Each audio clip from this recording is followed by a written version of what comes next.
All right, guys, welcome back to the channel. My name is Brett, and this is the Christian Rebel. Hope all of you are having a great day. So in this video, we're going to be doing a very special video for you today, and it's going to be airing on Easter Sunday, Resurrection Day. So hope all of you enjoying the Resurrection Day with your family at church. And also remember what Christ did for you, that he died on the cross and then rose from the grave 3 days later. But before we get into this video, I want to share a couple of humorous Easter memes with you. And the first one is this one. It says, "What do you mean? That wasn't you who just said good morning." And there you see Jesus exiting the tomb. And the next one is this one where the Easter bunny got crushed by the stone that rolled away from in front of the tomb. And now let's get into today's video where Lee Strobel, the author of the Case for Christ, said in an interview about the 4 proofs of the resurrection.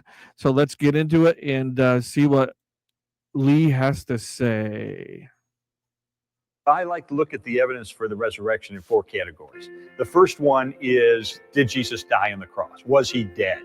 Virtually every scholar on planet Earth concedes that Jesus was dead after crucifixion. We have no record of anyone anywhere ever surviving a full Roman crucifixion. Even the Journal of the American Medical Association published a peer-reviewed scientific medical study of the evidence for the death of Jesus and said clearly the weight of the evidence indicates that Jesus was dead even before the wound to his side was inflicted. Even the atheist New Testament scholar Gerd Ludemann says historically it's indisputable that Jesus was dead. So Jesus was dead. The second category of evidence is the early accounts we have for the resurrection. In other words, I used to think as an atheist that the resurrection was a legend, and that took a long time to develop in the ancient world. But what I learned is that we have preserved for us a creed of the earliest Christian church, a creed that is an eyewitness-based report of the resurrection of Jesus. Now, this creed has been dated back by scholars to within months of the death of Jesus. Within months. That is historical gold. So we've got a news flash from ancient history on the resurrection. Third category of evidence is the empty tomb.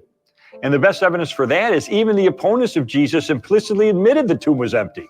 Because when the disciples began proclaiming that Jesus had risen, what the opponents said was, the disciples stole the body. Now they're conceding the tomb's empty. They're just trying to explain how it got empty. So everybody's conceding the tomb was empty. How did it get empty is really the issue. And that goes to the fourth category of evidence, which is eyewitnesses. You know, for most of what we know about ancient history, it comes from 1 or maybe 2 sources of information.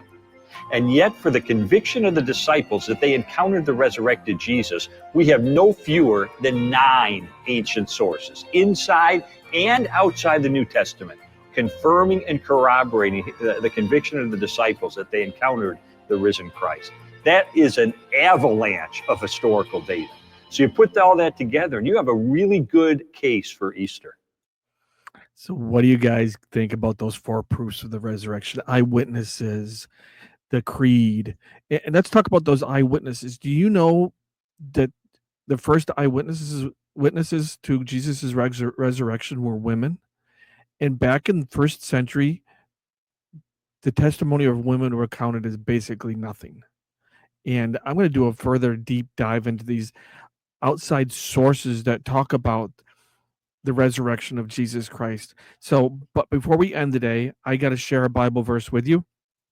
And it comes from Luke chapter 24, verse 1. On the first day of the week, very early in the morning, the women took the spices that had prepared and went to the tomb. They found the stone rolled away from the tomb. But when they entered, they did not find the body of the Lord Jesus Christ. While they were wondering about this, suddenly 2 men in clothes that gleamed like lightning stood beside them.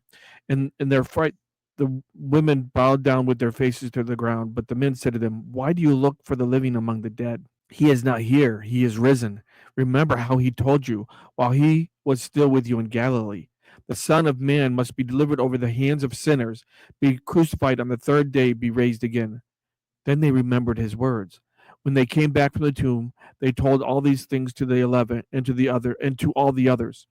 It was Mary Magdalene, Joanna, Mary the mother of James, and the others with them who told this to the apostles.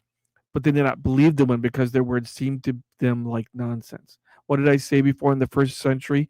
That women's testimony were almost counted as nothing. But Peter, however, got up, ran to the tomb, bending over. He saw the strips of linen lying by themselves, and he went away, wondering to himself what had happened. So it's Easter Sunday, Resurrection Day, and I want us to remember what Christ did for us. He died on the cross and he rose from the grave.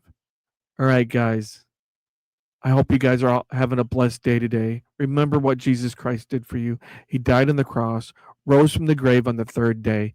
And guess what? There's another event that's going to happen in history, and that's going to be his soon return. And are you ready? I hope you are. Please like, subscribe, and share. And remember, be a rebel and follow Jesus. Always choose that narrow path. And until next time, you know what to do. You guys keep the faith.